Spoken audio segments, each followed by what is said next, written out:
Welcome to Unwarp Reality, a podcast designed to help us see not through, but around the looking glass. Our aim is to help unpack the manipulation and bias prevalent in mainstream media reporting. If you're curious for more background, please listen to episode 1, where we go into more detail on the motivation and goals for this project. You can find it on our Substack or YouTube channels under Unwarp, that's UNWARP Reality.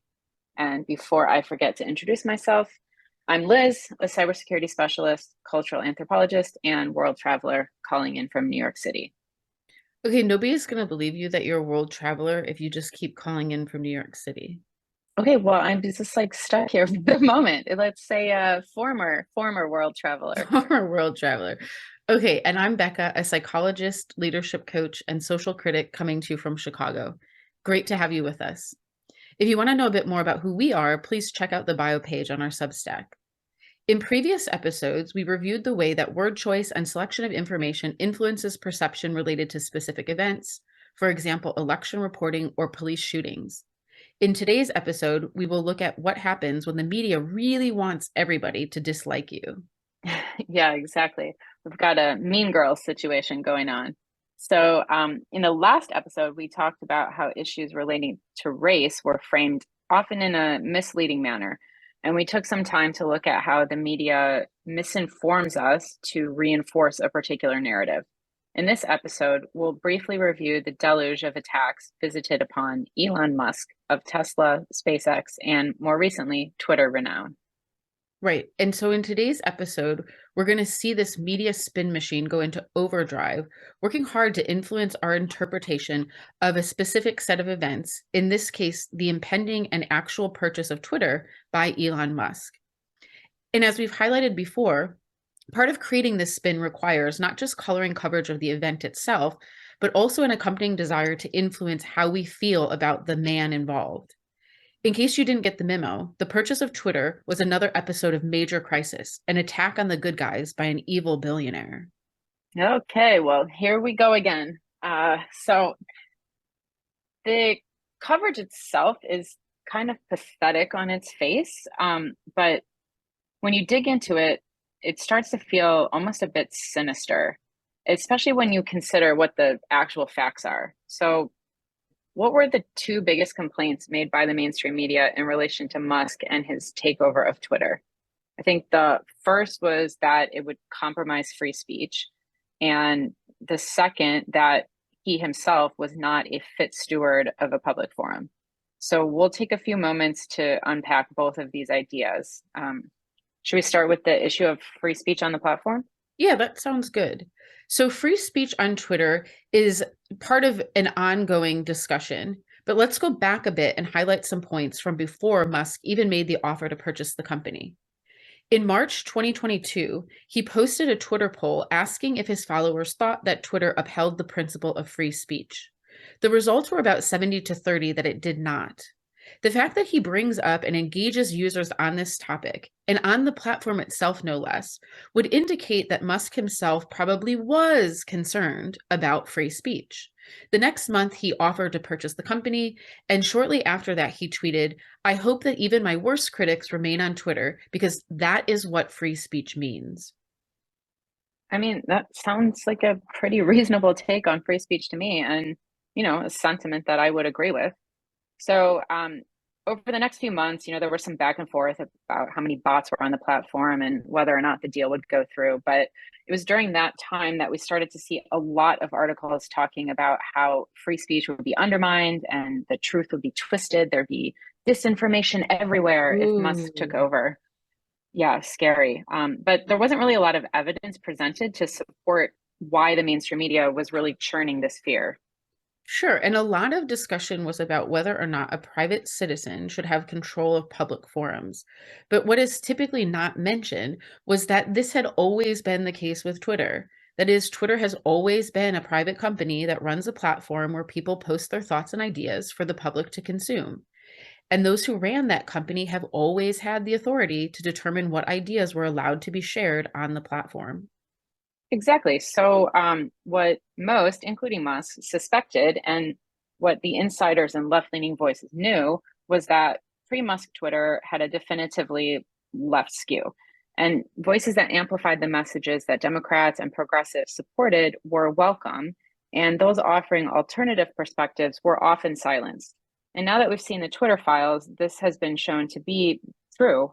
So, for example, doctors who suggested that masking might not be an effective protection against COVID had their accounts shut down or their tweets removed. Yeah, and in fact, a recent study integrating results across about 75 different clinical trials concluded that masking actually is most likely ineffective. But rather than allow a debate to happen based on evidence, divergent voices from experts not aligned with the chosen narrative were not permitted to be shared with users on the platform. Yeah, so I mean, in reality, what the left and mainstream media were worried about with a Musk takeover of Twitter was, first of all, exposure of just how far they had gone to silence opposing voices, and second, the lack of control to continue doing the same. So turns out that they weren't really worried about free speech at all. They just wanted to be able to keep that power to make their own voices louder. Correct. And as we've seen in a lot of areas, for instance, with the ACLU, whose whole reason for being is to support free speech, but now only supports such rights for individuals who align with progressive causes, the left and its backers no longer appear to believe in this principle or even understand free speech or its importance. To them, free speech has come to mean freedom for us to force everyone else to believe what we believe. This is clearly not free speech. Yeah, it's not even close. And again, this episode is not about the ACLU, but just a sort of a noticeable shift that's happened over the last few years. And just as they and the left and the mainstream media are working to subvert the concept of free speech, like what it means, how we should value it or not, and when we can apply it or not, they're also working hard to shape the narrative around Musk himself. I mean, seems like mostly they're trying hard to convince us that Musk is a deranged, incompetent narcissist. Yeah, and they're trying really hard. So listen to some of these headlines, mostly taken from The Atlantic, as we're trying to lay off the New York Times a little bit in this episode. Why is Elon Musk lighting billions of dollars on fire? Elon Musk's disastrous weekend on Twitter. How Elon Musk could actually kill Twitter. This is what it looks like when Twitter falls apart. Musk hasn't finished his drama yet. Elon Musk has no idea what he's doing at Twitter. Elon Musk is bad at this. Okay. Yeah, they're they're really working it with those. And I remember feeling like I couldn't turn around without seeing a few headlines criticizing Musk in the months after that purchase went through. Yes, seriously. I feel like if we went and looked at our text chains, there's texts of me texting you about enough already. At least once a day or more, there were emails or headlines talking about how terrible he and the ownership of Twitter was. Yeah, it was really honestly getting ridiculous. But I mean, the other thing is, what exactly was he bad at? I guess they were referencing like when he asked employees to work hard or leave. And I don't know, maybe when he said he would put an end to fully remote work. Yeah, and I think it also, he did lay off quite a large number of the staff, and they were also probably thinking a bit about some advertisers leaving and some made up glitches that people claimed were making the platform run slow. Of course, it is upsetting when somebody is going through changes at the office or losing their job, but on face, these actions are somewhat standard when a new executive comes in and needs to clean house. Right. I mean, yeah, it happens quite often. But I mean, the other thing is it necessarily a bad thing that a boss expects his employees to work hard? And I don't know, is it like horrific to ask people to return to an office? I guess some people might not want to do these things. And of course, they would require, making some adjustments in your life. But if it's really so bad, workers also have a choice to get themselves another job where they can maybe slack off a little bit or something that offers full-time remote. But I mean, I don't know if any of that makes Musk a bad guy or terrible at his job. I I don't think so. Yeah, and of course, we're not in the business of giving CEOs grade reports, but based on his past and current ability at the helm of high performing companies, it does appear that he knows what he's doing and typically does it well. In all of the predictions of the imminent demise of Twitter as it turned into a dumpster fire under Musk, along with how he wasted billions and was driving the platform into the ground, have not come to fruition. Yeah, I mean, kind of seems like what we have is a platform where instead of anything progressives don't like being removed, we've got people from all parts of the political and ideological spectrum permitted to post their thoughts and ideas. And instead of the powers that be predetermining which idea will win out, people are able to hear, or I guess in this case, read arguments from different perspectives and then make their own decisions. Yeah, and that should be our right in a free society. To be clear, we're not trying to advocate that Twitter's perfect or that progressive ideas are bad. The point, again, is to focus on the media spin associated with Musk and his Twitter purchase as a means to control the narrative and retain power. And there's one last article that I just want to bring up. Listen to this headline: Twitter was the ultimate cancellation machine.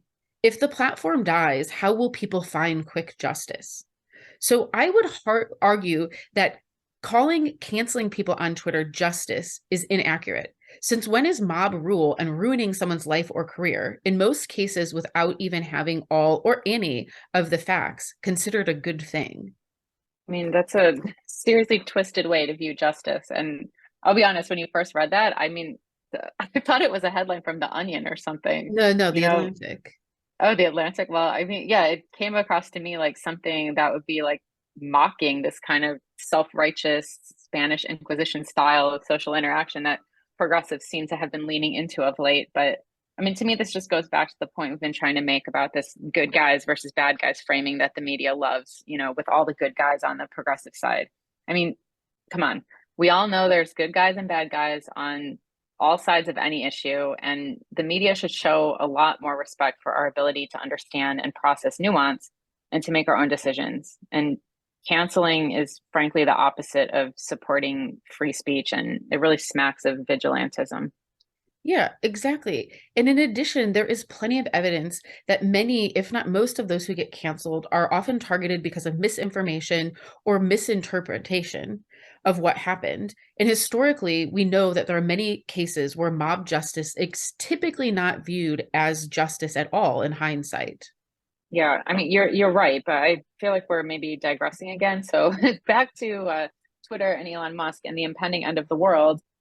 Just in case you hadn't noticed, none of the predictions have yet to come true, and Twitter appears to be doing just fine. Yeah, and before we close, I just want to offer one final reminder that false narratives are powerful. So I was having a conversation with a friend a while back, and he said something when Musk came up, oh, he ruined Twitter. And I just replied, I think Twitter is fine. And then he said, well, I'm not on it anyway, so what do I know? Exactly, Okay. what do you know? Yeah, so that's like a strong opinion that he formulated without even knowing the facts at all. So I guess that's just, as you said, a reminder of why we need to be vigilant when we're consuming information from these sources. We don't want to fall into that trap ourselves, and we should do what we can to help others avoid it as well. Right, exactly, because we don't want to be the people who spread stories from biased media without knowing what we're talking about. That's pretty much classic disinformation. Yeah, but it's hard when it's coming at you from all sides, but because we'll keep pointing it out when we see it. Uh, you know what? Looks like we're out of time for today. So I just want to say thank you again to all our listeners, and we hope you'll join us next time as we continue exploring ways to unwarp reality. Thank you. Bye. Bye.